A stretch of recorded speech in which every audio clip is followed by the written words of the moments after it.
Remember the GK61 that people recommend all the time for a budget-friendly 60% keyboard for gaming and typing? Well, today we've got something better than that, and it works on Mac. We'll find out more coming up.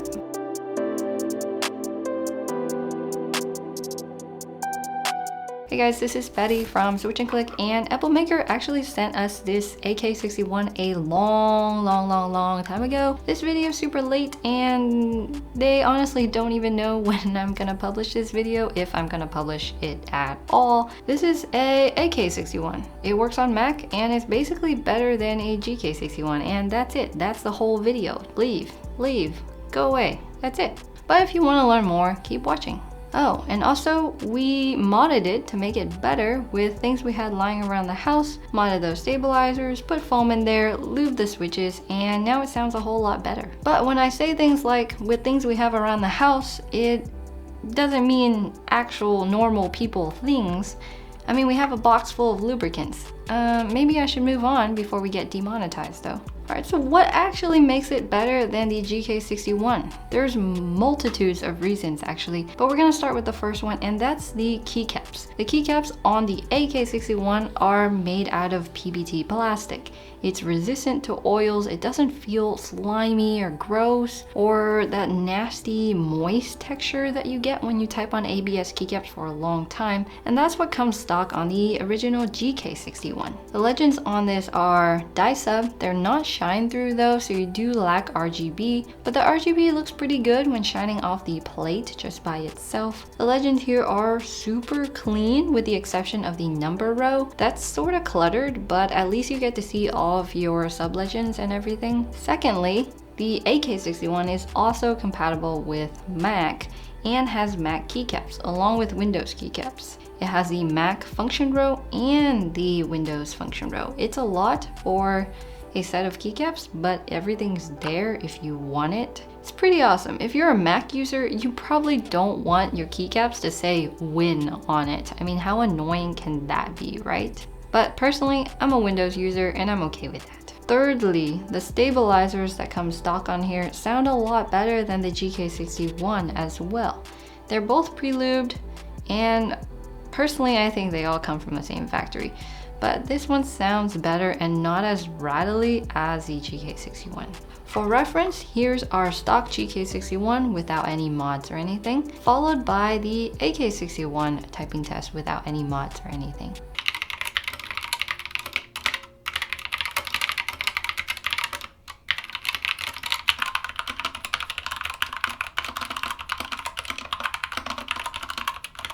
Probably sounded a lot different. Now, of course, sound tests are super subjective, and it could be the combination of keycaps and case and switches that really account for these differences. But at the end, we are going to compare a modded GK61 and a modded AK61 with these same linear switches, so it's gonna be a fair fight. Despite them both coming with pre-lubed stabilizers, they're really sloppily lubed, and there's just big globs of lube everywhere. It's super messy, but it's not even in the right place. Also, our AK61 came with browns. Okay, to be honest, it actually came with blues, but I couldn't do that to you guys, so I took them out. They're in a bag in our closet, and that's where they're gonna stay. And I put browns in here instead. But if you stick till the end and listen to the modded boards, they're both gonna have linear switches. As far as similarities go, these boards are basically the same. They have the exact same case structure, case design, and if you look at their manuals,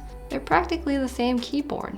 So honestly, the AK61 isn't really that much different from the GK61 except for the points that we made before. And if you're interested on how we modded these two boards, check out the link here to see those mods.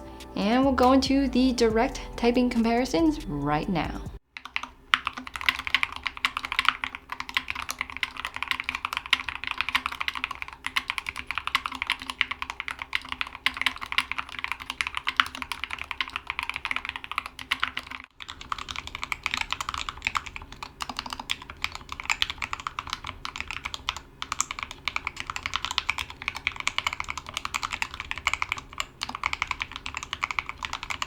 Honestly, they're both pretty They're budget friendly, they're affordable, They're 60% keyboards and they're optical. They can be improved greatly by doing some modifications, but overall, for these price points, I think there's something better out there, really. For 60%, I would recommend you check out the RK61 or even the RK68 if you want to go for 65%.